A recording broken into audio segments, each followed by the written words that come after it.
The rain hammered against the windows of Lincoln Park High School as I gathered the last of my art supplies, carefully wrapping the ceramic pieces my students had created that day.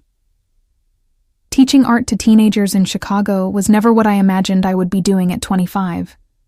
But there was something profoundly satisfying about watching young minds discover their creative potential. My hands were still stained with clay and acrylic paint, evidence of another long Thursday spent nurturing artistic souls who would rather be anywhere else. I smiled to myself as I thought about Marcus, a quiet kid in my afternoon class who had finally opened up through his sculpture work. These small victories made everything worthwhile. I locked my classroom door and headed down the empty hallway, my footsteps echoing against the lockers. The school had that peculiar silence that only comes after the last bell, when the chaos of adolescent energy dissipates and leaves behind a peaceful stillness.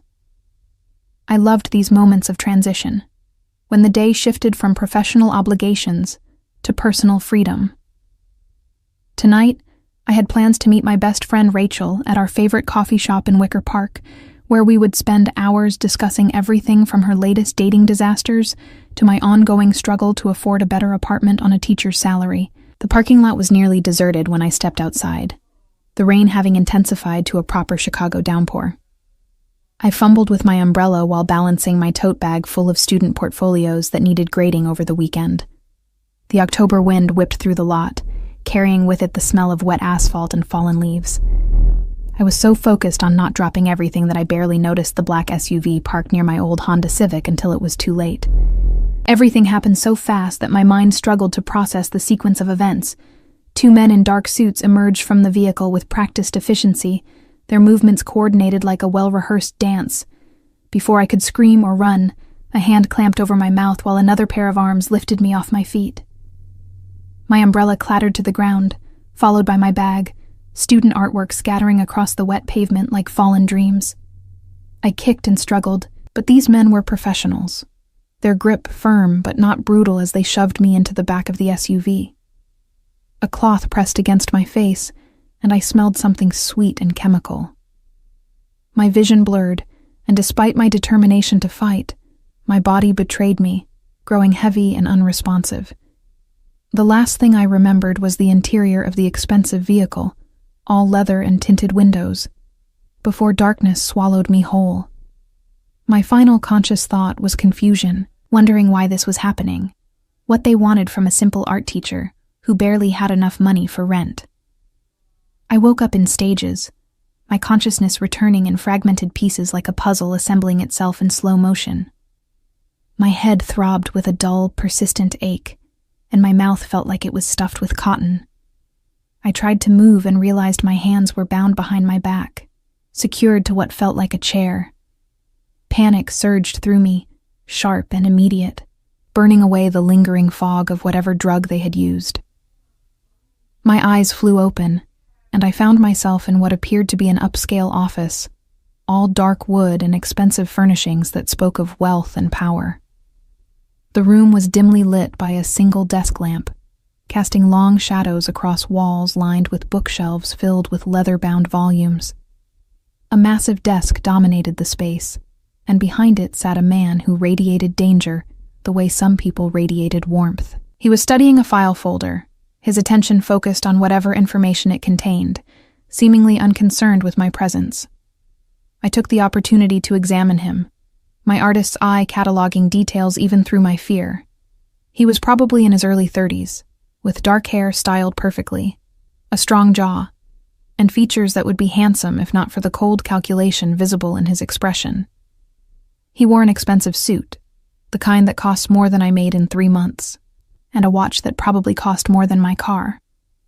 Everything about him screamed wealth and danger in equal measures. When he finally looked up from the folder, his eyes locked onto mine with an intensity that made my breath catch. They were dark, almost black in the dim lighting, and completely unreadable. I had never felt so thoroughly examined, as if he could see straight through to my soul and was categorizing everything he found there. "Sophie Turner," he said, his voice smooth and cultured, with just a hint of something harder underneath. It was not a question, but a statement, though something in his tone suggested uncertainty. Art teacher at Lincoln Park High School, 25 years old, lives alone in a studio apartment in Logan Square. No immediate family in Chicago. Parents retired in Arizona. He recited these facts about my life with clinical precision, and the violation of my privacy added another layer to my terror. "Who are you?" I managed to ask, my voice coming out hoarse and shaky. "Why am I here? What do you want from me?" The questions tumbled out in a rush, desperate and confused. I could not imagine any reason why someone like him would want anything to do with someone like me.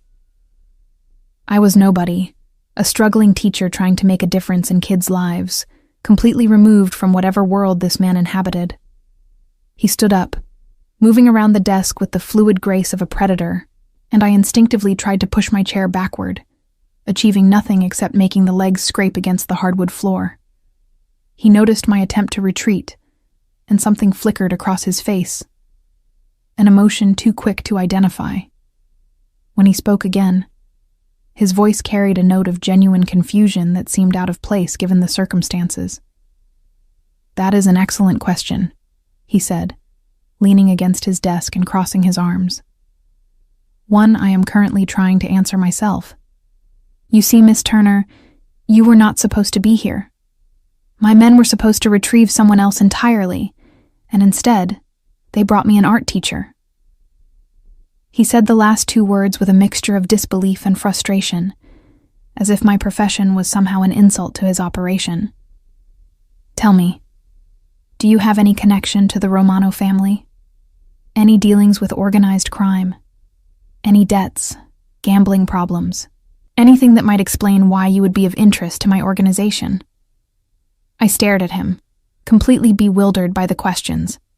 Romano family? Organized crime?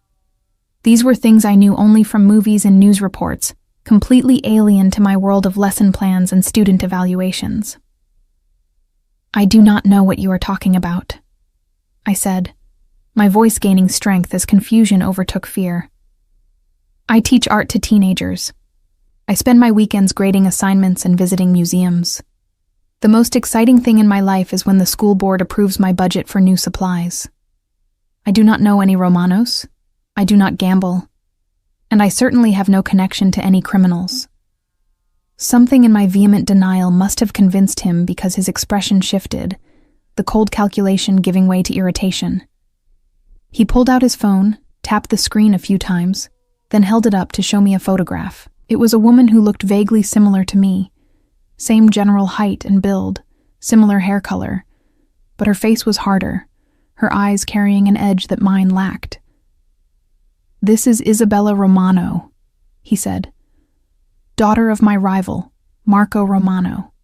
She has information I need, and my men were supposed to bring her to me. Instead, they brought you." The implications of his words slowly sank in, and a new kind of fear bloomed in my chest. If I was not the person they wanted, then I was a witness to a kidnapping, someone who could identify his men and possibly him. In the movies, witnesses in situations like this rarely survive to tell their stories. My hands trembled against the rope binding them, and I felt tears threatening to spill over. "Please," I whispered, hating how weak I sounded but unable to stop the plea from escaping. "I will not tell anyone. Just let me go, and I will forget this ever happened."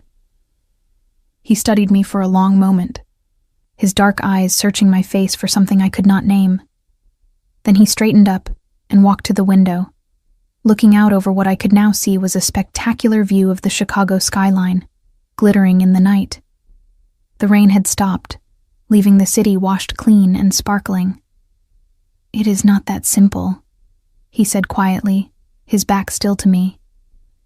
"You have seen my face. You have been in my home. And by now, the Romanos will know that someone was taken from that school parking lot. They will be searching for their daughter, and when they discover my men took the wrong woman, they will realize their mistake might become my liability." "What does that mean?" I asked, though part of me did not want to know the answer. My mind raced through possibilities, each one worse than the last. Would he kill me to tie up loose ends? Would he hand me over to these Romanos as some kind of apology? Would I simply disappear? Another tragic statistic in a city that saw too much violence? He turned back to face me, and this time I saw something different in his expression. A hint of frustration mixed with what might have been reluctant admiration. "It means, Sophie Turner, that you have become a problem I did not anticipate and do not particularly want." He moved closer, stopping just a few feet away, close enough that I could smell his cologne, expensive and subtle. "But you are also now in danger. The Romanos will want to know what you know, whether you are working for me, what information you might have, and my enemies are not known for their gentle interrogation techniques." The full horror of my situation crystallized in that moment. I was trapped between forces I did not understand, caught in a world that operated by rules completely foreign to everything I knew. "So what happens to me?" I asked, my voice barely above a whisper. The question hung in the air between us, heavy with implications. He crouched down so we were at eye level, and I found myself looking into those dark eyes, searching for any hint of mercy. What I saw there was complex, a mixture of calculation and something else, something almost human that gave me a sliver of hope. "That depends," he said slowly, as if working through a problem in real time. "On whether you can follow instructions and keep your mouth shut. On whether I can trust that you are actually who you appear to be, not some elaborate plant by the Romanos. And on whether my instincts about you are correct." "Your instincts?" I asked, clinging to that word like a lifeline. If he had instincts about me, that meant he saw me as a person, not just a problem to be eliminated. It was a small thing, but in that moment, it felt enormous. "That you are exactly what you appear to be," he said, standing up and moving back to his desk. He pressed a button on his phone, and I heard a door open behind me. An innocent woman who was in the wrong place at the wrong time, who now finds herself in a situation she never asked for and does not deserve. He looked past me at whoever had entered, and I felt someone begin to untie my hands. "Their mistake," he said, his eyes returning to mine with an intensity that made my pulse quicken for reasons I did not want to examine. "My luck. Now you are mine." The ropes fell away from my wrists, and I rubbed the sore skin, trying to process what he had just said. "Now, you are mine." The words echoed in my mind, equal parts terrifying and strangely compelling. A woman appeared beside me, middle-aged with kind eyes that seemed out of place in this environment. She helped me to my feet, steadying me when my legs wobbled from sitting bound for so long. My body ached in ways I had never experienced, tension and fear having knotted every muscle. "This is Maria," the man said, still not having offered his own name. "She will show you to your room and get you whatever you need. You will stay here, in my penthouse, where I can ensure your safety. You will not leave without my permission. You will not contact anyone outside, and you will not cause problems. In return, I will keep you alive and protected from the people who would hurt you to get to me. Do we understand each other?"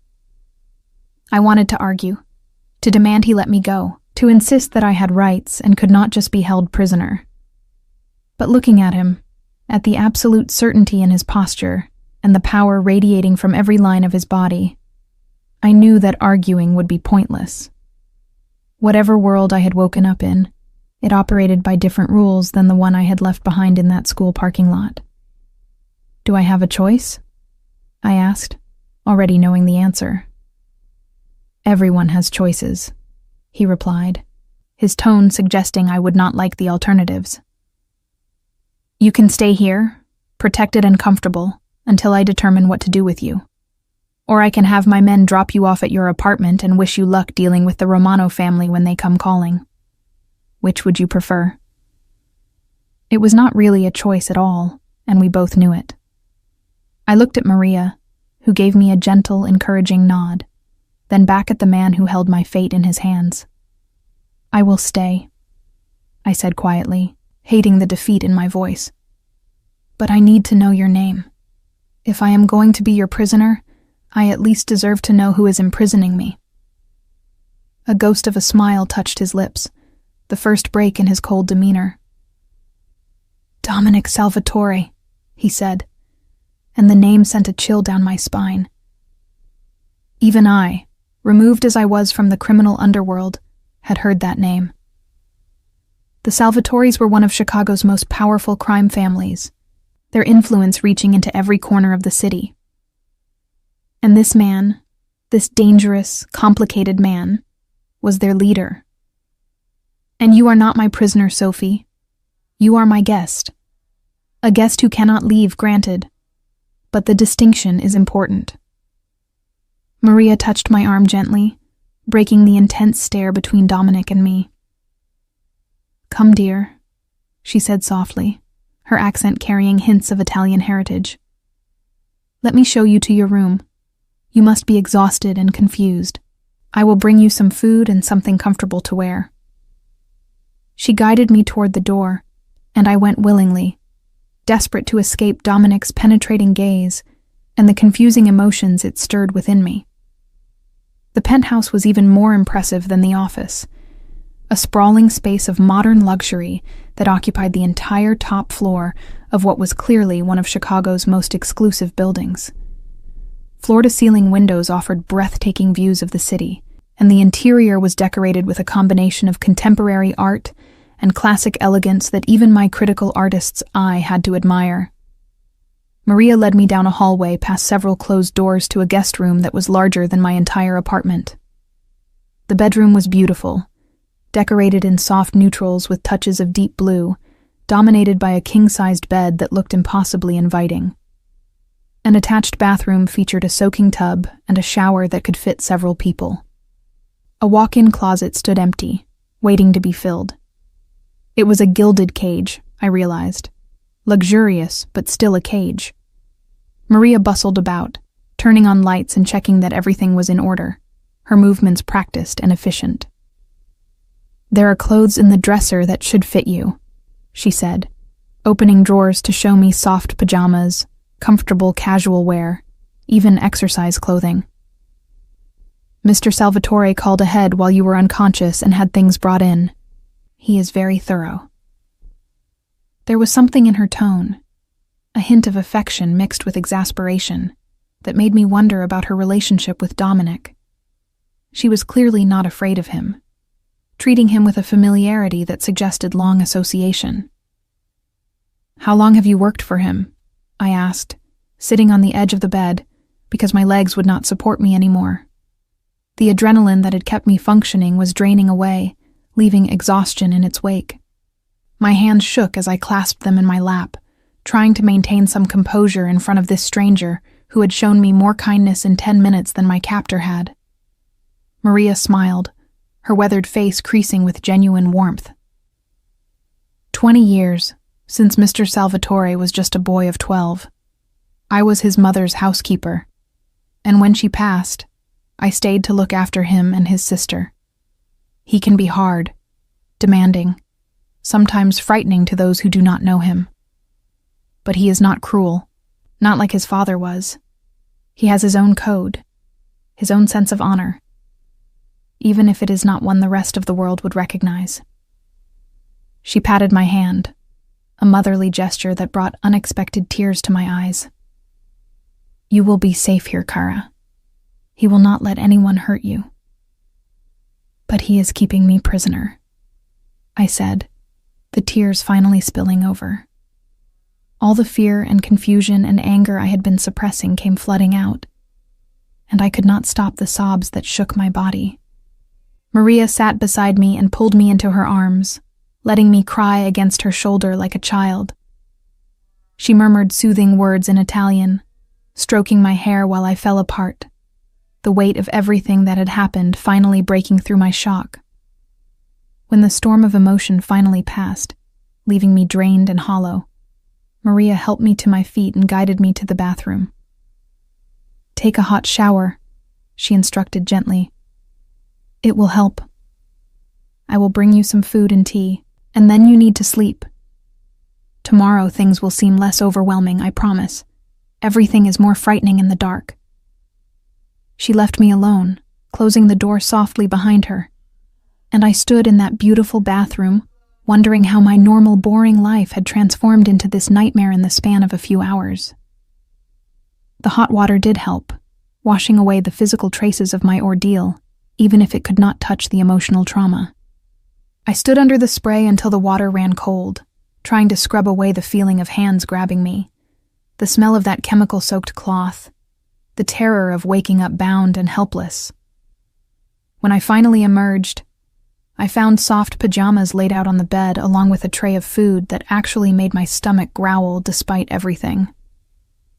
Maria had brought soup, fresh bread, fruit, and a pot of herbal tea that smelled of chamomile and something else, something soothing.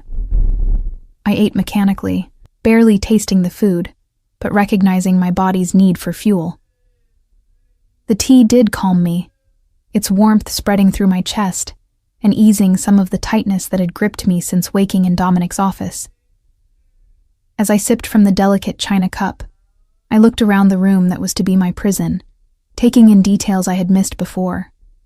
Fresh flowers in a vase on the dresser, books on the nightstand, a mix of bestsellers and classics, a television hidden in an armoire, small touches that suggested thought and care, which only confused me more. Exhaustion finally claimed me, dragging me down into the bed's embrace. I thought I would lie awake for hours, my mind racing with fear and questions. But instead, I fell into a deep, dreamless sleep almost immediately. My last conscious thought was of Dominic's dark eyes and his words, "Their mistake, my luck. Now you are mine." I could not decide if that was a promise or a threat, or somehow both at once. I woke to sunlight streaming through the windows and the smell of fresh coffee.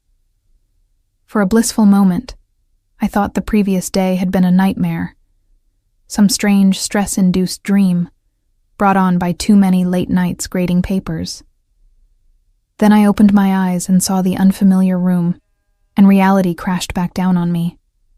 I was really here, really a captive in a crime boss's penthouse, really in danger from people I did not know for reasons I did not understand. Maria appeared with breakfast, as cheerful as if this were a normal morning, and I were a normal guest. "Good morning, Kara," she said, setting a tray on the bedside table. "I brought coffee, toast, eggs, and fruit. Mr. Salvatore asks that you join him in his office when you are ready. No rush, but sometime this morning."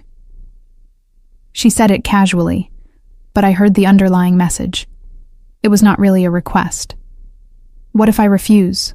I asked, testing the boundaries of my captivity. I needed to understand what I was dealing with, what my actual options were in this surreal situation. Maria gave me a look that was equal parts sympathetic and pragmatic. "Then he will come here," she replied simply, "and he will be less patient than if you go to him willingly. Mr. Salvatore is accustomed to being obeyed, Sophie. Fighting him on small things will only make your situation more difficult. Save your battles for things that truly matter." It was good advice, I realized, from someone who understood how to navigate Dominic's world. I nodded slowly, accepting the wisdom in her words, even as I hated the necessity of them.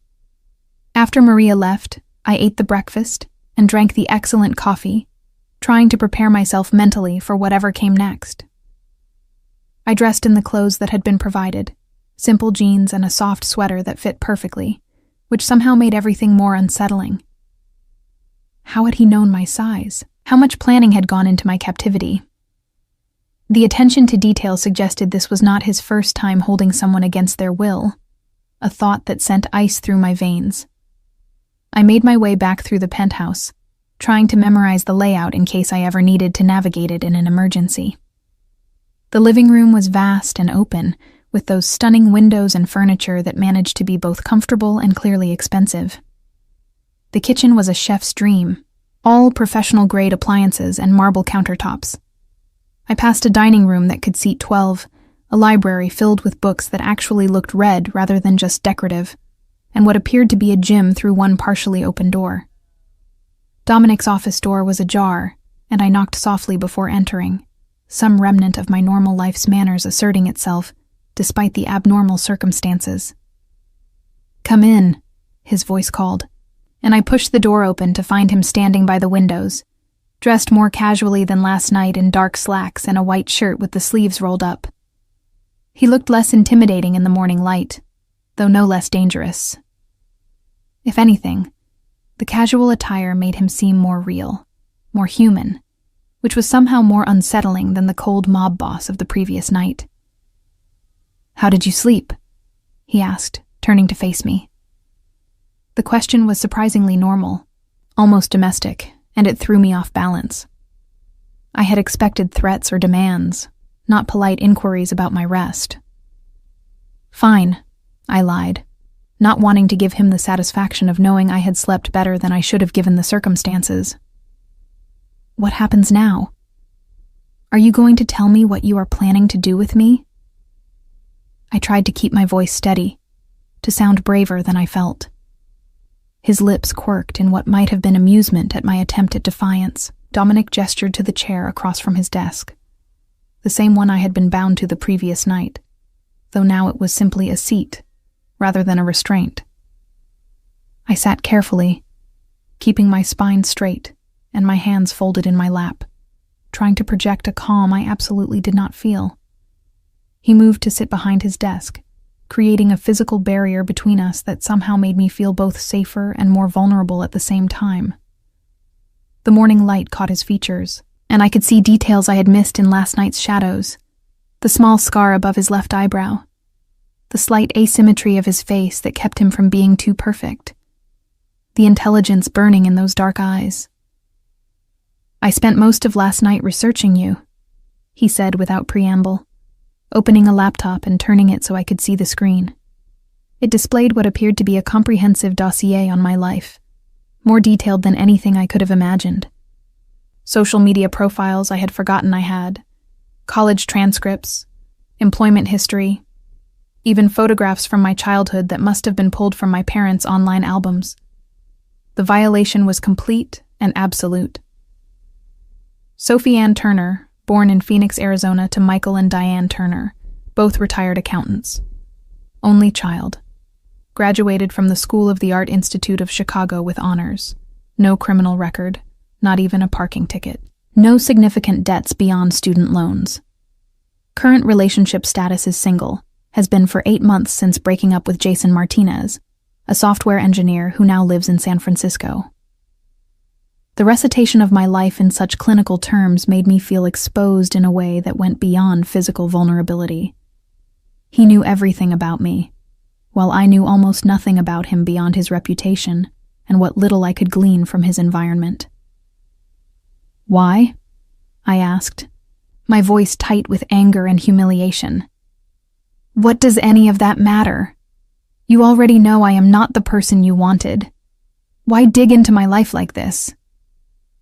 "Because I needed to verify that you are exactly what you appear to be," Dominic replied, closing the laptop and leaning back in his chair. His gaze never left my face, reading my reactions with the intensity of someone trained to detect lies and deception. "In my world, Sophie, nothing is ever as simple as it seems. People use innocence as covers, plant them in positions where they can gather intelligence, create elaborate backstories that can withstand surface scrutiny. I needed to know if you were genuinely a schoolteacher, caught in the wrong place at the wrong time, or if you were something more dangerous wearing an innocence disguise." "And what did you conclude?"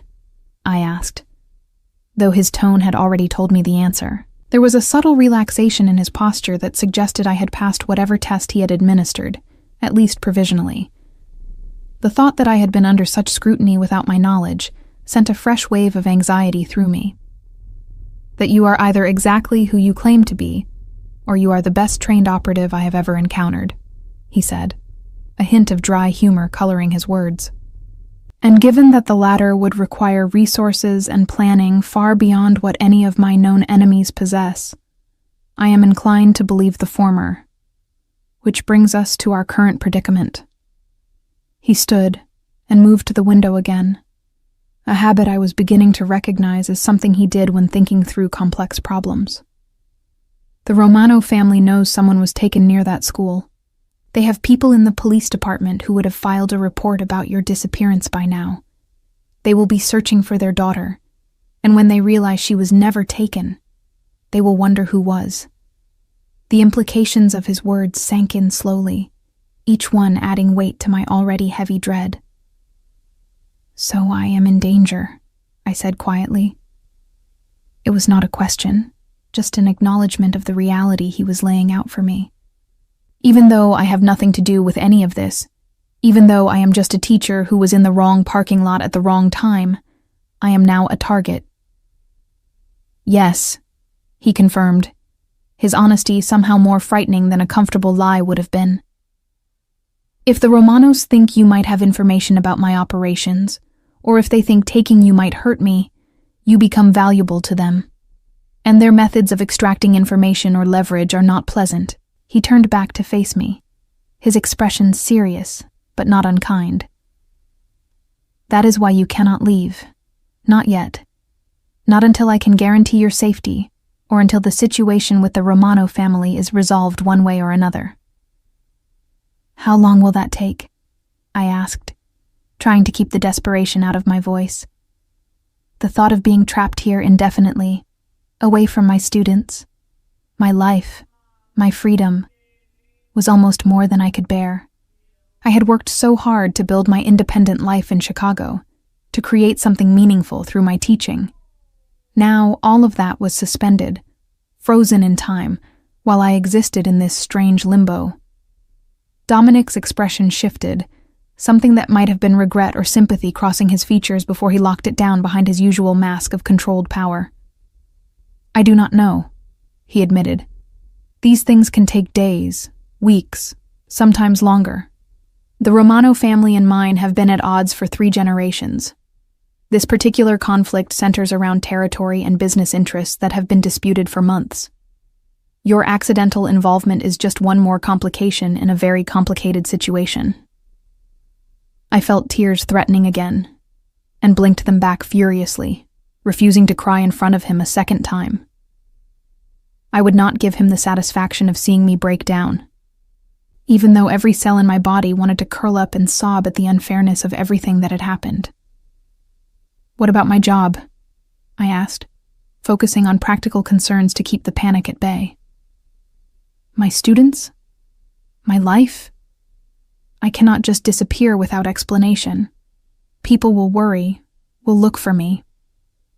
"Already handled," Dominic said, pulling his phone from his pocket and tapping the screen a few times before showing it to me. It was an email from my own account, sent to my principal and copied to the main office, explaining that I had a family emergency in Arizona and would be taking an indefinite leave of absence. "You had the vacation days and personal time accumulated. The school was not happy, but they accepted it. Your parents received a call from you explaining the same thing, from your own phone, in your own voice." He must have seen the confusion on my face because he continued.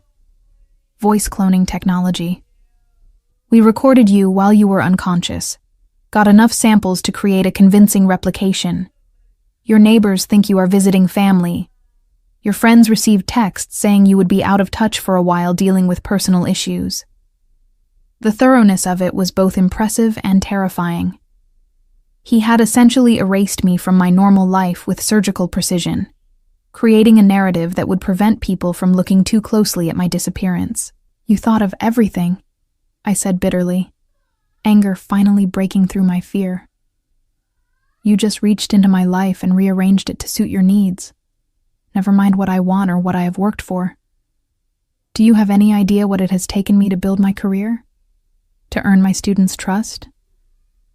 And you have just swept all of that aside like it does not matter."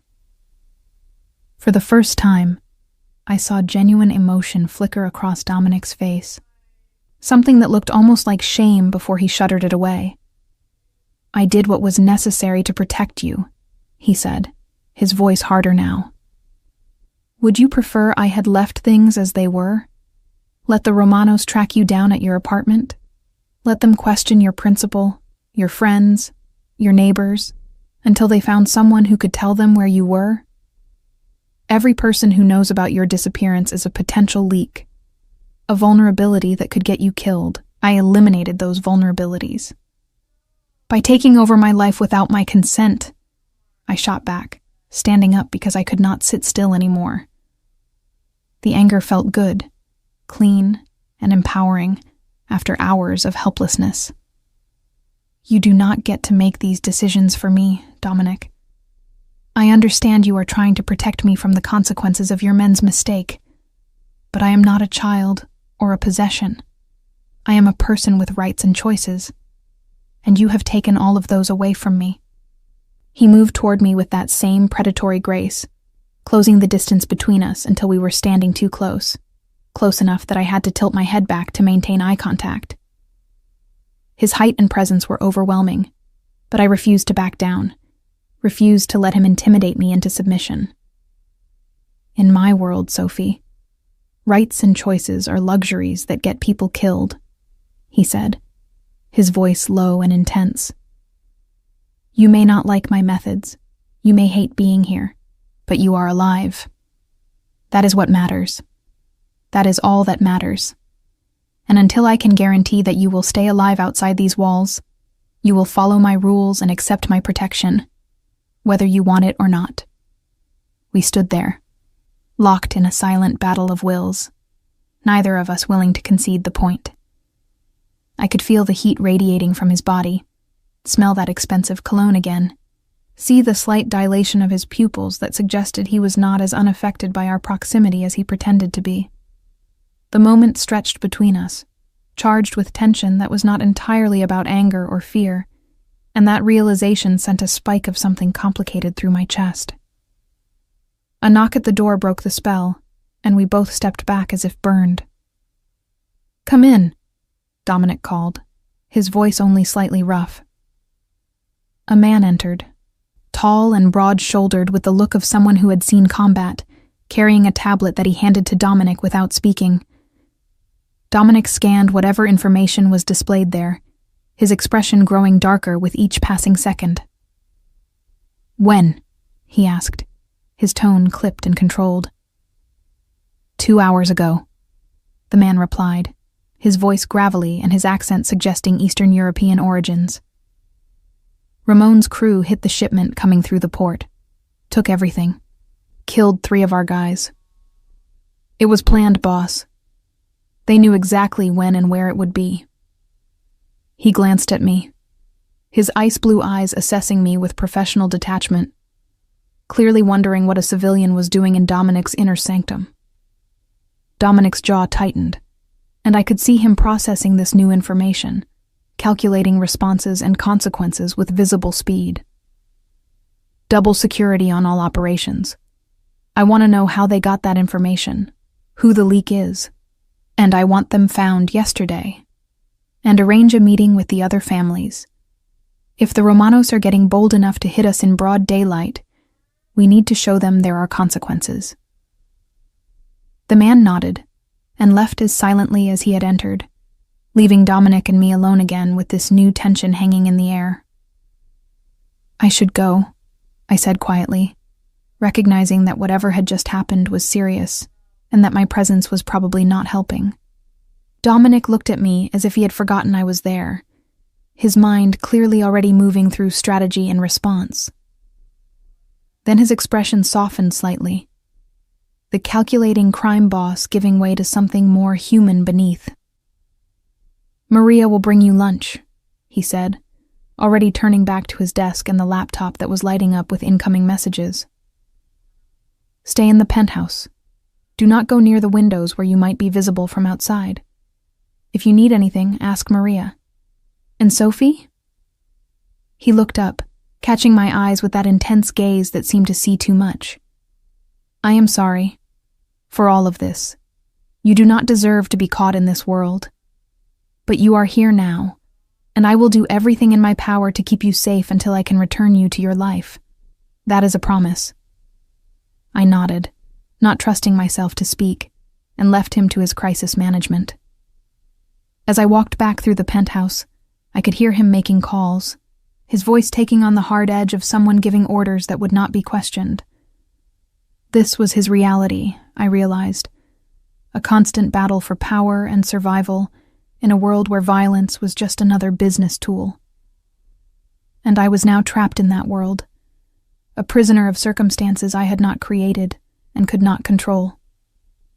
Maria found me in the library, curled up in a leather chair with a book I was not really reading. She brought tea and small sandwiches, setting them on the table beside me with her usual gentle efficiency. "Hard morning?" she asked, her knowing eyes suggesting she understood more than I had said. I wondered how much she had heard of my argument with Dominic, how much she knew about what was happening in his world. "You could say that," I replied, setting the book aside. The words on the page had been meaningless anyway, my mind too full of everything else to focus on fiction. "Maria, can I ask you something? How do you do this? How do you live in this world, knowing what he does, seeing the violence and the danger?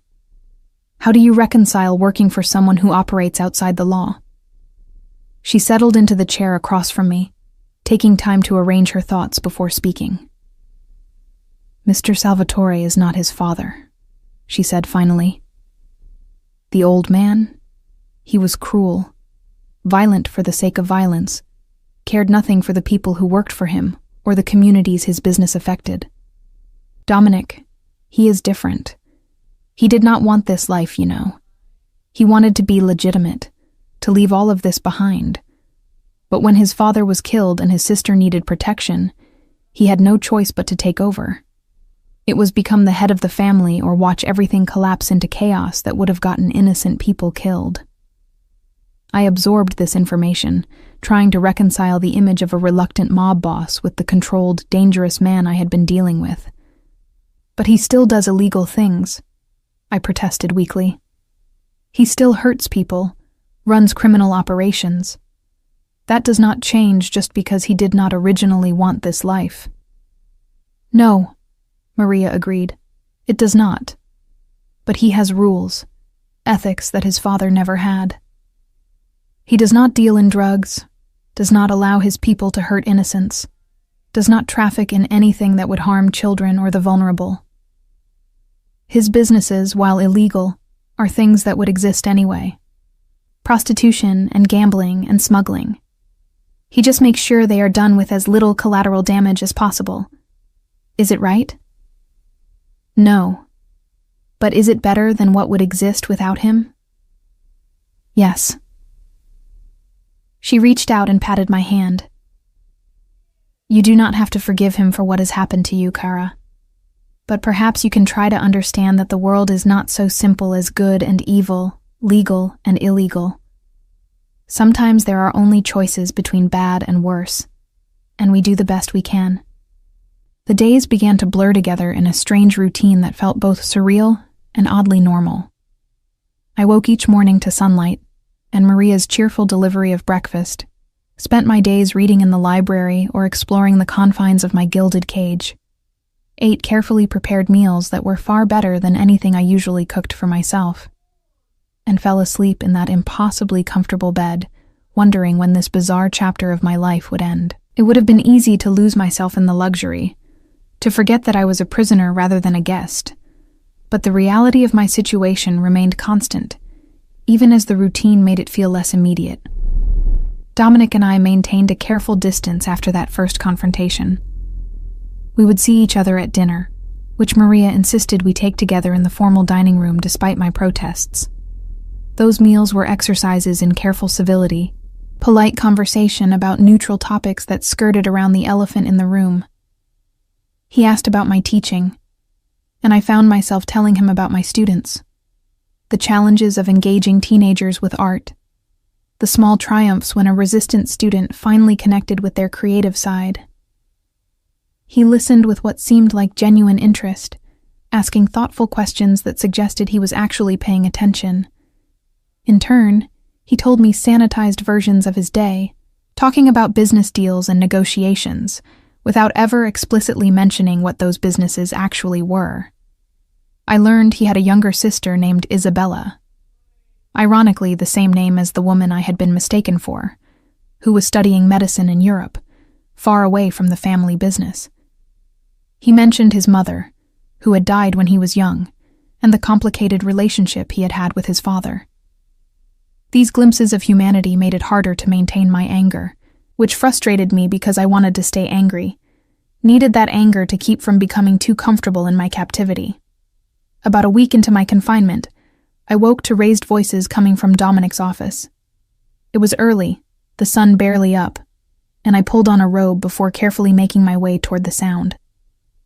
The door was partially open, and I could see Dominic pacing like a caged animal while the man I had seen that first day, whose name I had learned was Victor, stood at military attention delivering what was clearly bad news.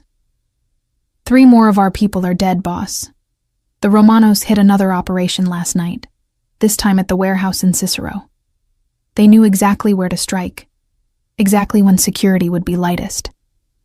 Someone is feeding them information, and we still have not found the leak. Victor's voice was controlled, but I could hear the frustration underneath. These were his people too, colleagues and maybe friends, dying because of a traitor they could not identify. Dominic's fist slammed down on his desk, hard enough that I jumped, despite being several feet away. Then dig deeper. Question everyone who had access to that information. I do not care if they have been with us for 20 years.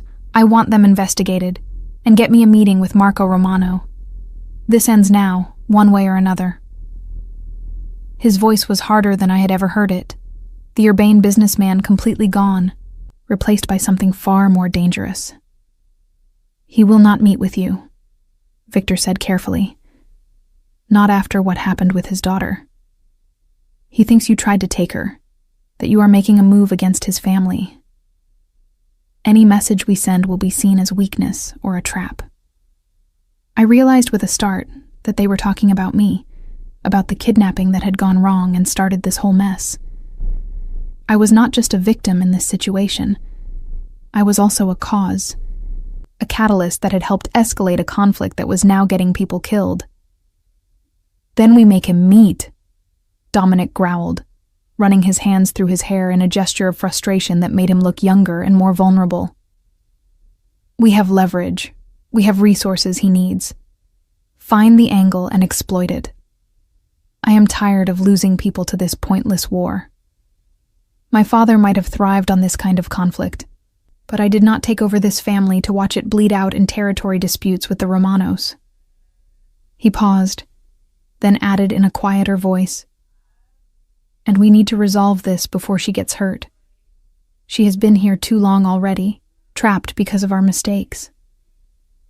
I should have retreated then, gone back to my room before they realized I was listening. But I was frozen in place by the realization that Dominic was worried about me. Not just in an abstract sense of protecting a liability, but genuinely concerned about what my continued captivity was doing to me. Victor must have noticed my presence, because his eyes flicked to the doorway, and Dominic turned, catching me standing there in my robe with my hair undone, clearly having just woken up. For a moment, we just looked at each other, and I saw exhaustion in his face that I had not noticed before. Lines of stress and worry that went beyond just business concerns. "How much did you hear?" he asked quietly, dismissing Victor with a gesture. The other man left, closing the door behind him with a soft click that seemed too loud in the sudden silence. "Enough," I admitted, moving into the office since there was no point in pretending I had not been eavesdropping. "People are dying because of what happened to me. Because your men took the wrong woman, and now there is some kind of war happening." My voice was steady, but I felt sick, the weight of that knowledge settling into my chest like a stone. "Is that right? Are people dying because I was in the wrong parking lot?" Dominic moved toward me, and I saw him struggle with how much truth to tell me. Finally, he sighed and gestured to the chairs by the window. We sat, the morning light harsh and unforgiving, showing every shadow under his eyes, and every tension line around his mouth. "People are dying because the Romano family and mine have been on a collision course for years," he said carefully. "Your kidnapping was the spark, but the fuel for this fire was already laid. If it had not been this, it would have been something else. Marco Romano has been looking for an excuse to move against my operations for months. You are not to blame for any of this, Sophie. The blame lies with me, for running an operation sloppy enough that my men could make such a catastrophic mistake. But if I had not been there, if they had gotten the right woman, would this be happening?" I pressed, needing to understand my role in this nightmare. The guilt was irrational, I knew that. But it sat in my stomach anyway, heavy and undeniable. "Probably," Dominic said honestly. "Taking Isabella Romano would have provoked an even stronger response. At least with you, Marco does not know what happened, does not know that we have someone he should care about. If we had his daughter, this would be all-out war instead of just escalating skirmishes. In a twisted way, my men's mistake might have actually prevented something worse." He leaned back in his chair, studying me with those dark, penetrating eyes. "You should not be bearing this guilt, Sophie. None of this is your fault. You are a victim in this situation, not a cause." "Then let me help," I said impulsively, the words out before I had fully formed the thought. Dominic's eyebrows rose in surprise, and I hurried to continue before I lost my nerve. "You said yourself that Marco Romano does not know what happened, does not know you did not really take his daughter. What if we use that? What if I could somehow help you resolve this without more people dying?" Even as I said it, I knew it was crazy. Knew I was volunteering to become even more entangled in a world I wanted nothing to do with. But the thought of people dying because I had been in the wrong place at the wrong time was unbearable. "Absolutely not," Dominic said flatly, his expression hardening into the cold mask I had seen that first night. "You are a civilian, Sophie. You stay out of this. The last thing I need is for you to be put in more danger than you are already in. Whatever resolution comes, it will not involve you taking any risks." His tone made it clear the subject was closed, but I was not ready to let it go. "I am already involved," I argued, leaning forward in my chair. "I am already in danger. At least let me do something useful instead of just sitting here waiting for you to decide when I can go home. You said yourself you need leverage with Marco Romano, need some way to make him meet with you. Maybe I could be that leverage." I did not actually have a plan, had no idea what I was really suggesting, but the need to be active rather than passive in my own crisis was overwhelming. Dominic stood abruptly, pacing to the window and staring out at the city below. I watched his reflection in the glass, saw the conflict playing across his features as he weighed options and consequences. "Do you have any idea what you are suggesting?" he asked, his voice tight with controlled anger. "Marco Romano is not a reasonable man you can negotiate with. He is a crime boss who built his empire on violence and intimidation. If he got his hands on you, if he thought you had information or value to me, what he would do to extract that information or leverage would be beyond anything you can imagine. I have seen what he does to people, Sophie. I will not expose you to that." "But I might be able to help," I persisted, standing and moving closer to him. I did not understand why I was pushing this, why the idea of contributing to my own rescue felt so important, but I could not let it go. I am good at reading people, at connecting with them. It is part of what makes me a good teacher. Maybe there is something I could do, some way I could help facilitate communication between you and him, without putting myself directly in his hands. He turned to look at me, and I saw something complicated in his expression. Frustration and admiration, and something else I could not quite identify. "You have no idea how dangerous what you are suggesting is," he said softly. "But I also see that you need to feel like you have some control over this situation, some agency in what happens to you. I understand that, Sophie. I do. But I cannot risk you that way. I will not. The words were firm, but there was a gentleness underneath that took the edge off the refusal. We stood there, close enough to touch, the air between us charged with something that went beyond the circumstances that had brought us together. I found myself noticing details about him that had nothing to do with his role as my captor. The way morning light caught gold flecks in his dark eyes, the slight stubble on his jaw that suggested he had been up most of the night, the way his shirt pulled across his shoulders when he crossed his arms.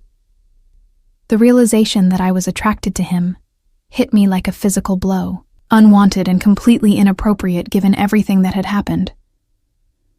I need air, I said abruptly, stepping back from the suddenly claustrophobic proximity.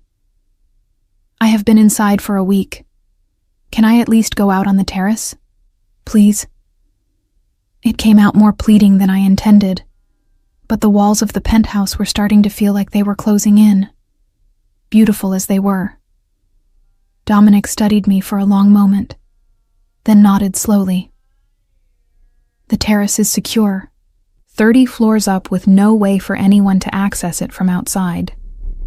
But you stay away from the edge where you might be visible from other buildings, and you do not go out there without telling someone first. Agreed?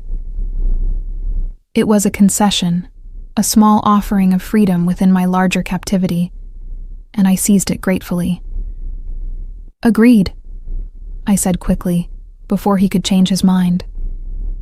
The terrace turned out to be accessed through the living room, a sprawling outdoor space with comfortable furniture, potted plants, and a stunning view of Chicago's skyline. The October air was crisp and cold after the climate-controlled perfection of the penthouse, and I breathed it in deeply, feeling something in my chest loosen for the first time since this nightmare began. I spent the rest of the morning out there, wrapped in a blanket Maria brought me, just watching the city move below. From 30 floors up, everything looked peaceful. The chaos and danger of the streets reduced to the ordered flow of tiny cars and ant-sized people. It was easy to forget, up here, that somewhere down there, people were dying in a conflict I had accidentally helped escalate. Easy to forget that I was a prisoner, however gilded my cage might be. Dominic found me there in the early afternoon, bringing 2 mugs of coffee and settling into the chair next to mine without asking permission. We sat in silence for a while, just drinking coffee and watching the city. And it felt almost normal, like we were 2 regular people enjoying a peaceful afternoon, rather than captor and captive trapped in impossible circumstances. I have been thinking about what you said. He finally spoke, not looking at me. About wanting to help. There might be something you can do, something that would not put you directly in danger, but might help us resolve this situation. I turned to look at him, surprised by the admission. What kind of something? I asked cautiously, not sure I wanted to know, but unable to resist the pull of contributing to my own liberation. Isabella Romano, the woman you were mistaken for, is Marco's only daughter. She is 23, studied art history at Northwestern, works at the Art Institute now in their education department. By all accounts, she is nothing like her father, wants nothing to do with the family business. Sound familiar? He glanced at me then, and I saw the parallel he was drawing. 2 women, both connected to organized crime families against their will, both trying to live legitimate lives despite the circumstances of their birth or capture. You think I could reach out to her? I said slowly, understanding dawning. Use our similar backgrounds, our both being involved with art education, to establish some kind of connection that might open a channel of communication with her father. It was clever, I had to admit, using my genuine skills and interests rather than putting me in direct danger. But would she even talk to me? And why would she help us? Because from what I have learned about her, Isabella Romano hates what her father does as much as my sister hates what I do, Dominic replied. She has been trying for years to distance herself from the family business, to build something legitimate, If she knew that her father's current war was preventing an innocent woman from returning to her life, from going back to teaching art to students who need her, she might be sympathetic. She might be willing to carry a message to her father, to vouch for the sincerity of a peace offering. He paused, then added, "It is a long shot, and there are risks involved, but it is safer than any alternative I can think of." I considered the proposal, turning it over in my mind from every angle I could think of. It made sense in a twisted way, using the very circumstances that had gotten me into this mess as a potential path out of it. And the idea of connecting with someone who understood what it was like to be caught between the normal world and the criminal underworld was unexpectedly appealing. How would I even contact her? I asked, not quite agreeing but not refusing either. "We can arrange for you to visit the Art Institute," Dominic said, and I could hear the reluctance in his voice even as he laid out the plan. "You would go as yourself, a visiting teacher looking to learn about their education programs. It is not unusual. They get educators from all over the country studying their methods. Isabella runs one of their programs for underserved youth. A meeting could be arranged that would seem completely natural, professional. You talk to her about art education, build a rapport, and then carefully introduce the idea that you might be able to help resolve the current conflict between our families." "And if she refuses?" I asked, already seeing potential flaws in the plan. "If she goes straight to her father and tells him that someone connected to you is trying to use her? Would that not make everything worse?" The risks were obvious, but so was the potential reward. If this worked, I could go home, return to my students and my life. The temptation was almost overwhelming. Dominic's expression was grim. "Then we would have to move you somewhere else, somewhere Marco Romano could not find you even if he knew to look. Witness protection, essentially, but outside the official system. New identity, new city, new life. It would mean leaving everything behind permanently." He let that sink in, the full weight of what failure might cost me. Everything I had built in Chicago, my career, my friends, even my name, all gone to protect me from the consequences of someone else's war. The choice was suddenly very real and very terrifying. I could stay here in this comfortable prison, waiting indefinitely for Dominic to find another solution. Or I could take this risk and potentially earn my freedom, or lose everything in the attempt. "When would this happen?" I asked, my voice steadier than I felt. Inside, my heart was racing, adrenaline and fear mixing with a strange kind of excitement at the prospect of finally doing something, rather than just being done to. "Soon," Dominic replied. "The Art Institute has an educator's workshop next week. We could get you registered, create a background that would hold up to casual scrutiny. You would go in wearing a wire so we could monitor the conversation, and there would be security nearby in case anything went wrong. Victor and 2 others, all armed, all trained to extract you at the first sign of trouble. You would never be alone or unprotected."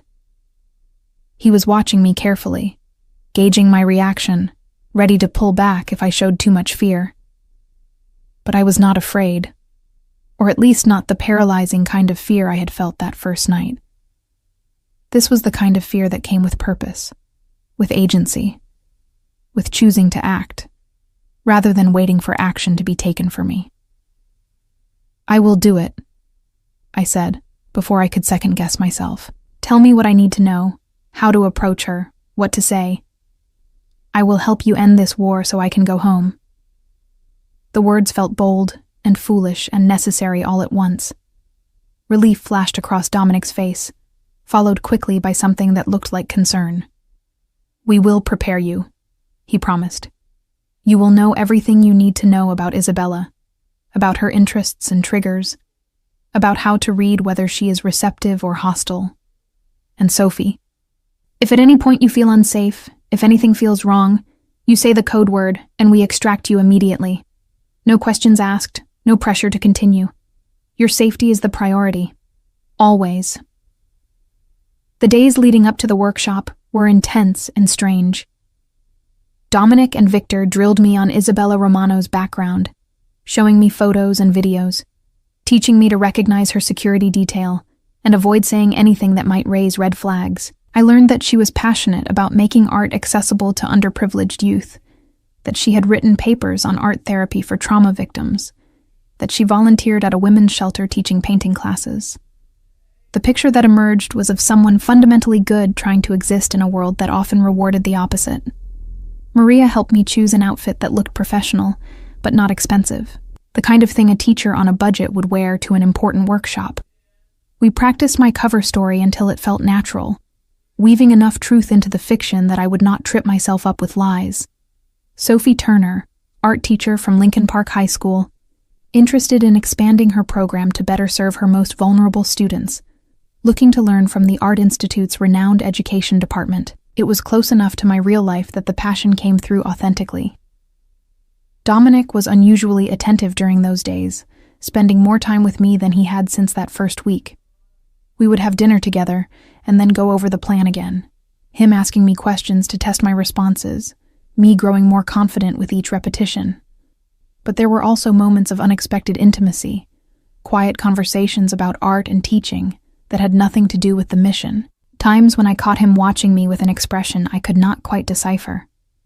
The night before the workshop, I could not sleep. I lay in bed staring at the ceiling, running through every possible scenario and outcome, from triumph to disaster, and everything in between.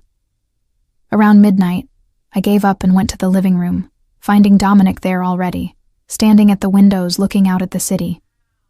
He did not turn when I approached, but he must have heard me because he spoke without taking his eyes off the view.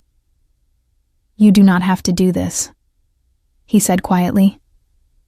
"I can still find another way, something that does not put you at risk. You have already been through enough because of my mistakes." There was guilt in his voice, heavy and sincere, and I realized he had been carrying the weight of what happened to me since that first night. "I know I do not have to," I replied, moving to stand beside him at the window. Our reflections looked ghostly in the glass, two figures suspended in the night above the glittering city. "But I want to. I need to do this, Dominic. Not just to go home, but to prove to myself that I am not just a victim in all of this, that I can take action, make choices, affect outcomes. You have kept me safe, and I am grateful for that. But I need more than safety. I need agency." He finally turned to look at me, and in the dim light, his expression was open in a way I had never seen before. "You are remarkable," he said softly. "Most people in your situation would be paralyzed by fear or anger, but you are choosing to be brave, to take risks for a chance at reclaiming your life. I admire that, Sophie. More than you know." There was something in his eyes, an intensity that had nothing to do with business or strategy. And I felt that pull again, that dangerous attraction to this complicated, dangerous man. "I am not brave," I protested, uncomfortable with the praise. "I am terrified. I just do not want fear to be the thing that defines me."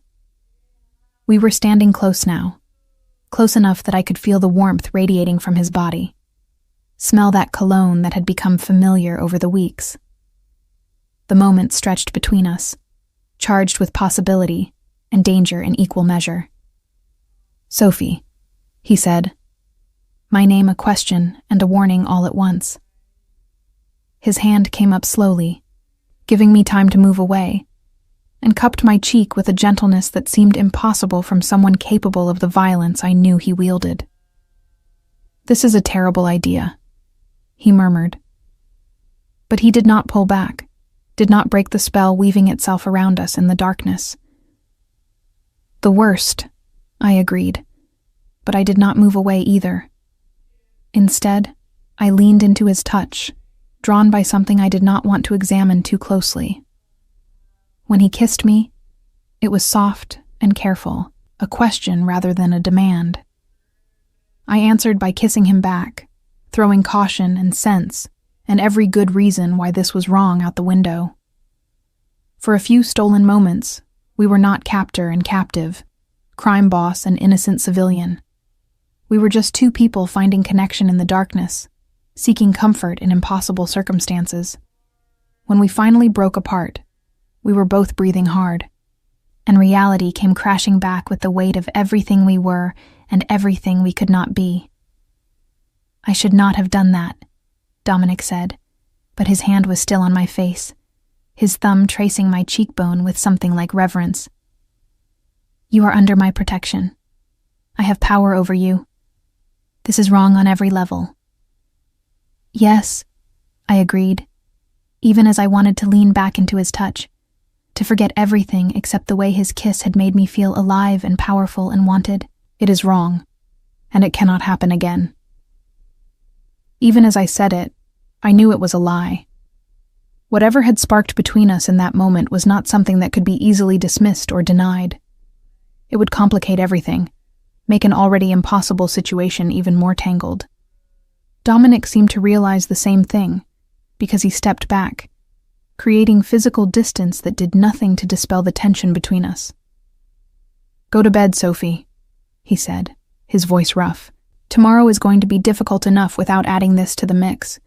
We will forget this happened, focus on the mission, and deal with the rest later." It was practical, sensible, and completely impossible, but I nodded anyway and retreated to my room, knowing sleep would be even more elusive now. The morning arrived too quickly, bringing with it the reality of what I had agreed to do. Maria helped me get ready, styling my hair and makeup to look professional but understated, making final adjustments to my outfit until it looked exactly right. Victor arrived with the wire, a tiny device that attached to my bra and was completely invisible under my clothing. He tested it 3 times, making sure the connection was clear and stable, warning me not to touch it or adjust it no matter how uncomfortable it might become. Dominic was all business when I finally emerged, the man who had kissed me last night completely subsumed by the crime boss preparing for an operation. "Remember," he said, reviewing the plan one last time. "You are there to learn about their education programs. That is your primary purpose. Isabella will be leading one of the sessions. Approach her during the coffee break. Use the script we practiced to introduce yourself. If she seems receptive, mention that you have been dealing with some difficult circumstances lately that have given you insight into how art can help people cope with situations outside their control. Let her ask questions. Let her lead the conversation. She is smart, Sophie. She will make the connections if she is inclined to help." "And if she is not inclined?" I asked, needing to hear the contingency plan one more time, even though I had it memorized. My hands were shaking slightly, and I clasped them together to hide the tremor. This was real now, happening in minutes rather than abstract future planning. "Then you thank her for her time, enjoy the workshop, and come home," Dominic said firmly. "No pushing, no desperation. We will find another way." Victor will be in the museum cafe, positioned to see both entrances. Santos and Chen will be in the education wing, posing as workshop attendees. At any sign of trouble, any indication that Isabella has alerted her father's security, they will move in. You say, "I need some fresh air," and head for the nearest exit. They will be on you in seconds. He paused, then added more softly, "I will be listening to everything. You are not alone in this, Sophie." The car ride to the Art Institute was quiet, Victor driving while I sat in the back trying to calm my racing heart. The museum was beautiful, all classical architecture and grand staircases, a place I had visited dozens of times as a student and teacher. Walking through those familiar halls under such extraordinary circumstances felt surreal, like stepping into a dream version of my normal life. The workshop was being held in the education wing, a space I knew well, and I checked in with the administrator with a steady voice that betrayed none of my inner turmoil. Isabella Romano was exactly as beautiful as her photos suggested, but there was a softness to her in person that images had not captured. She led the morning session on trauma-informed art education, with passion and knowledge that reminded me of my own best teaching moments. I found myself genuinely engaged with the content, taking notes not just for cover, but because what she was saying was truly valuable.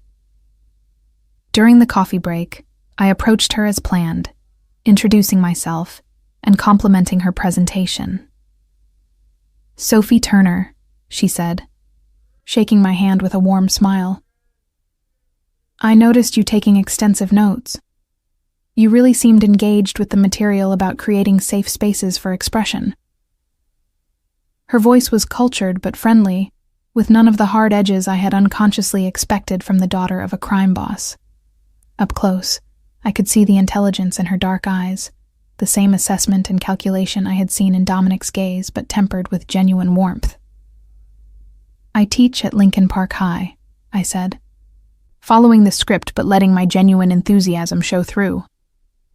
"We have a lot of students dealing with difficult home situations, trauma, instability. I'm always looking for better ways to reach them, to give them tools for processing what they are experiencing." This was true, had been true long before my own world turned upside down, and the sincerity came through clearly. We talked for several minutes about teaching strategies and student challenges, falling into the easy camaraderie of educators who understood each other's struggles. I could feel Dominic listening through the wire, Victor's presence a steady weight in my peripheral awareness, but in the moment, it felt natural and real. When Isabella suggested we continue our conversation over lunch after the workshop ended, I felt a surge of hope that maybe, just maybe, this insane plan might actually work. Lunch with Isabella Romano was both easier and harder than I had anticipated. We went to a small Italian restaurant near the museum, a quiet place with checkered tablecloths and the smell of fresh bread that made my stomach growl despite my nervousness. She had 2 security guards who took a table near the entrance, close enough to intervene but far enough to give us privacy. Victor was somewhere in the restaurant as well, invisible but present, a reassuring shadow I could not see but knew was there. Through the wire, I could hear Dominic breathing, the faint sounds of him moving around, a constant reminder that I was not doing this alone. We ordered, and conversation flowed naturally through the appetizers about teaching philosophies and favorite artists. Isabella was passionate about using art to give voice to the voiceless, about creating opportunities for people who had been marginalized or traumatized to tell their stories through creative expression. The more she talked, the more I liked her, and the more I hated that I was there under false pretenses, even if those pretenses served a larger purpose. She was good, genuinely good in a way that seemed impossible, given who her father was and what he did. As our main courses arrived, I saw an opening and took it, my heart pounding so hard I was sure she could hear it. "Can I be honest with you about something?" I asked, setting down my fork and meeting her eyes directly. "About why I really wanted to talk to you today." This was off script, a deviation from the careful plan Dominic and I had crafted, but my instincts told me that authenticity was the only approach that would work with someone like Isabella. Her expression shifted, wariness creeping in around the edges of her previous openness. "I think you better," she said carefully, her posture changing subtly as she prepared for whatever revelation was coming.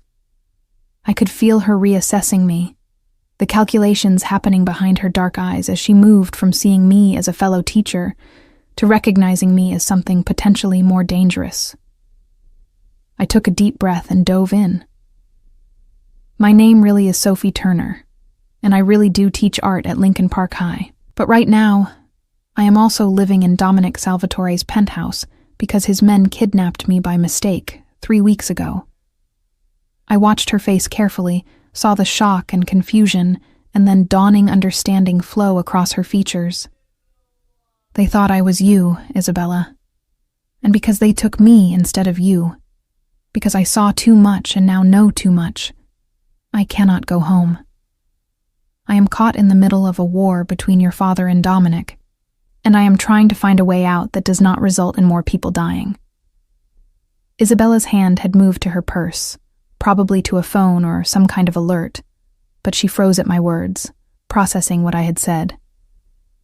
"You are the woman from the school," she said slowly.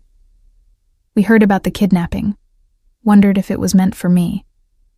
My father said it was Salvatore making a move." She studied me with new intensity, looking for signs of deception or threat. "Are you wired right now? Is this some kind of setup?" "Yes, I am wired," I admitted, knowing that honesty was the only currency that would buy me credibility. "Dominic and his men are listening. They are here as security in case anything goes wrong. But this is not a setup, Isabella. I am not trying to trap you or hurt you. I am just trying to go home." My voice cracked on the last word, genuine emotion breaking through, and I saw something shift in her expression. "Why should I believe you?" she asked, but there was less edge to the question now, more genuine curiosity. Why should I trust that this is not exactly what my father thinks it is? Salvatore using an innocent to get to my family. Her guards had noticed the change in her posture and were watching us more intently, hands moving toward weapons I could not see but knew were there. "Because I am not important to Dominic," I said, the words hurting more than I expected them to. Last night's kiss notwithstanding, the truth was that I was a liability to him, a problem to be solved rather than a person to be valued.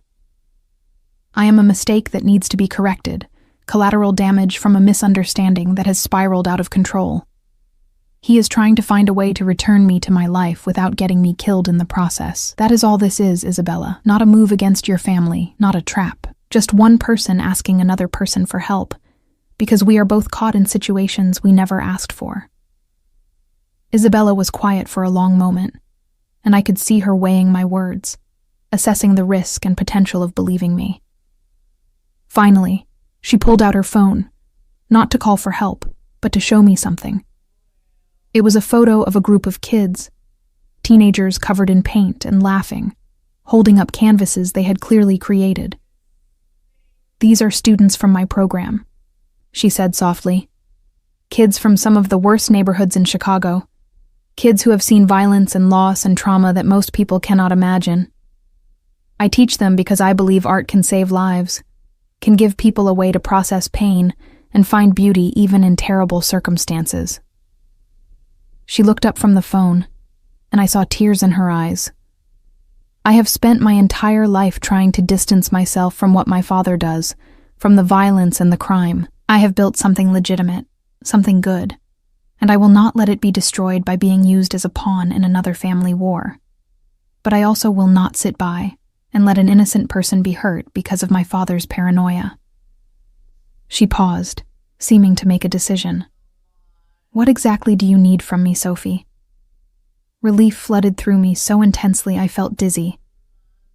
"Dominic wants to meet with your father, to negotiate a peace before more people die, but your father will not agree to a meeting, thinks it is a trap or a sign of weakness.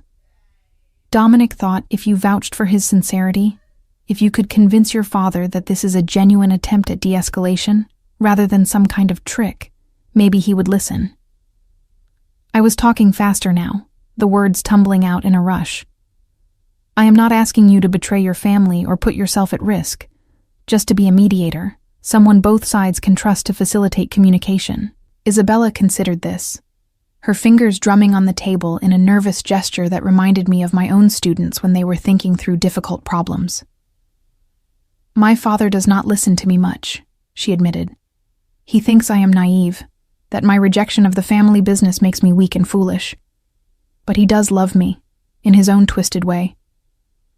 And he does trust that I would never do anything to deliberately harm the family." She looked at me directly. "If I do this, if I convince him to meet with Salvatore, you have to promise me something. Promise that you really are who you say you are, that you are not going to be used as a weapon against my family in some elaborate scheme I cannot see." "I promise," I said immediately, meaning it with every fiber of my being. "I swear to you, Isabella, I am exactly what I appear to be. A teacher who was in the wrong place at the wrong time, who just wants to go back to her students and her normal, boring life." I do not want anyone to get hurt. Not your family. Not Dominic's people. Not anyone. I just want this nightmare to end so I can wake up back in my own life. Something in my desperation must have convinced her, because she nodded slowly. All right, she said. I will talk to my father, try to arrange a meeting. But Sophie, you need to understand something. These men, your Salvatore, and my father, they live in a world of violence and power plays. Even if they agree to meet, even if they negotiate some kind of peace, there is no guarantee it will hold. These conflicts run deep, and one meeting will not erase generations of bad blood. She reached across the table and took my hand, squeezing it gently. You seem like a good person caught in a bad situation. I hope you get to go home. I really do. But protect yourself, because in the end, you are the only one who truly will. We finished lunch with a strange kind of friendship forming between us. Two women from completely different worlds who understood each other better than our circumstances should have allowed.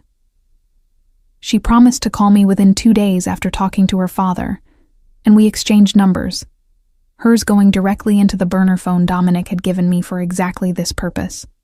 When we parted ways outside the restaurant, her security watching me with suspicious eyes while Victor materialized at my elbow, I felt simultaneously triumphant and terrified.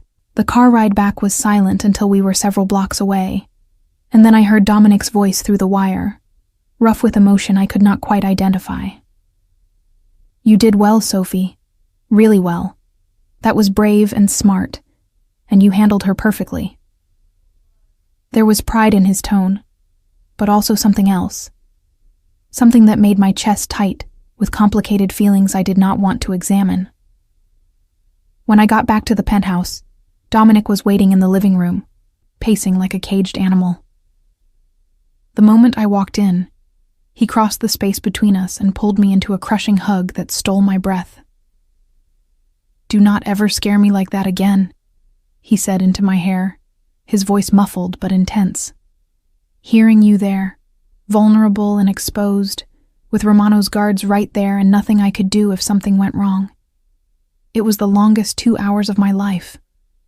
I hugged him back, letting myself lean into his strength for just a moment, before pulling away to look up at him. I was fine, I said, even though my hands were still shaking from the adrenaline. She listened, Dominic. She is going to help. This might actually work. Hope and fear mixed in equal measures, making me feel drunk on possibility. It might, he agreed, but his expression was cautious. Or it might make everything worse. Marco Romano is not known for being reasonable or forgiving. Even with Isabella vouching for me, he could see this as a trap or an insult. He moved to the window, that familiar thinking pose, staring out at the city. But at least now we have a chance. You gave us that, Sophie. Whatever happens next, you did everything you could. The next 2 days were excruciating, waiting for Isabella's call while trying to maintain some semblance of normal routine. Dominic was tense and distracted, spending long hours in his office on calls and meetings I was not privy to, preparing for a negotiation that might never happen. Maria tried to keep me occupied with cooking lessons and Italian language tutorials, anything to pass the time and keep my mind from spiraling into worst-case scenarios. I found myself painting for the first time since my captivity began, using supplies Maria procured and the terrace as my studio, losing myself in color and form and the meditative rhythm of brush on canvas. When the call finally came, I was in the middle of a landscape, trying to capture the way Chicago's skyline looked at sunset. My phone buzzed, Isabella's number lighting up the screen, and my heart stuttered. I answered on the second ring, Dominic materializing from his office at the sound, moving to stand close enough to hear. Hello? He agreed, Isabella said without preamble, her voice carrying relief and apprehension in equal measures. My father will meet with Salvatore. Tomorrow night, neutral ground, the old warehouse district by the river. Each can bring 3 men, no weapons, with representatives from the other families as witnesses to ensure no one tries anything. He was not happy about it, Sophie.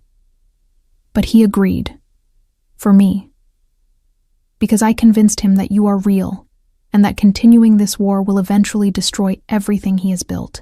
Relief crashed over me so intensely I had to sit down, my legs suddenly unable to support me. Dominic's hand found my shoulder, squeezing gently, his own tension evident in the rigid set of his jaw. "Thank you," I managed to say, my voice thick with emotion. "Thank you so much, Isabella. I know what you risked by doing this, what it cost you to convince him." "Just promise me you will stay safe," Isabella replied. "And Sophie? If this works, if you get to go home, remember that there are good people even in this world. Do not let what happened to you make you cynical or hard. Keep teaching. Keep believing in art and beauty and second chances. The world needs more people like you." The line went dead before I could respond, leaving me staring at the phone with tears streaming down my face. Dominic knelt in front of me, taking my face in his hands and wiping away my tears with his thumbs. "This is it," he said softly. "Tomorrow night. This ends one way or another. If the negotiation works, you can go home. If it does not, we will have to move you somewhere far from Chicago, give you a new start somewhere Marco Romano cannot reach. Either way, this limbo you have been living in ends tomorrow." There was something in his eyes, regret and longing and goodbye already forming, and I realized he had been preparing to let me go even before we knew if the meeting would happen. What if I do not want to leave? The words were out before I could stop them, surprising both of us. Dominic's hand stilled on my face, his expression shifting to something complex and painful. What if these weeks have changed me, changed what I want, who I want to be? I was not sure where the words were coming from, only that they felt true in a way that terrified me. "Sophie," he said, and my name was a warning and a plea. "You do not want this life. You cannot want this life. You are good, pure, everything that this world destroys. Going back to your teaching, your students, your normal existence, that is what you need. Not this, not me. I am dangerous in ways you do not fully understand. The things I have done, the things I will have to continue doing to maintain my position, they would destroy the person you are. I will not let that happen." "Do not I get a choice?" I asked, anger flaring through the confusion and pain. "You have made so many choices for me, Dominic. What I can do, where I can go, who I can see. Maybe it is time you let me make some choices for myself, even if you do not like them. Even if they are complicated or messy, or do not fit into your neat categories of right and wrong." My hands covered his where they still cupped my face, holding him there even as he tried to pull away. He kissed me then, desperate and fierce, pouring everything he could not say into the connection of our lips. I kissed him back with equal intensity, weeks of tension and fear and unexpected attraction culminating in this moment. When we finally broke apart, we were both breathing hard, and I could see the war happening behind his eyes, desire fighting with duty, want battling with what he thought was right. "Let me survive tomorrow first," he said finally, his forehead resting against mine. "Let me get you home safe, give you back the life that was stolen from you. Then, if you still want something I have no right to offer, if you still think you can live with what I am and what I do, we can have this conversation again. But not now. Not while you are still my prisoner in everything but name. I need to know that if you choose me, it is really a choice, not just Stockholm Syndrome or gratitude or confusion about your feelings." It was the most vulnerable I had seen him, this admission that he wanted me but would not take what I offered under these circumstances. "Promise me something," I said, pulling back enough to look him in the eyes. Promise that you will come back from this meeting, that you will not do something heroic or stupid that gets you killed. Because if you do survive this, if we do get through tomorrow, I am going to need you to be alive for the conversation we are going to have about what comes next." It was the closest I could come to admitting the depth of feelings I had developed for this impossible, complicated man. "I promise," he said, sealing it with another kiss, softer this time, but no less meaningful. We stayed like that for a long moment, holding each other in the fading light, both knowing that everything was about to change, and neither of us sure if it would be for better or worse. The next day dragged endlessly, hours feeling like days as we waited for evening and the meeting that would determine so much. Dominic was in constant motion, final preparations and contingency plans, making sure every possible angle was covered. Victor and the other men came and went, grim-faced and armed despite the agreement about no weapons, insurance in case things went wrong. I was to stay at the penthouse with Maria, safe and far from anything that might happen, and I hated it even as I understood the necessity. As evening approached, Dominic came to find me in the library where I'd been pretending to read for hours. He was dressed in a dark suit, looking every inch the powerful crime boss, but his eyes were soft when they found me. "I have to go," he said simply. "Maria has instructions to get you out of the city if I do not come back. Take you somewhere safe and give you everything you need to start over. The accounts are set up, the documentation prepared. You will be taken care of, Sophie, no matter what happens tonight."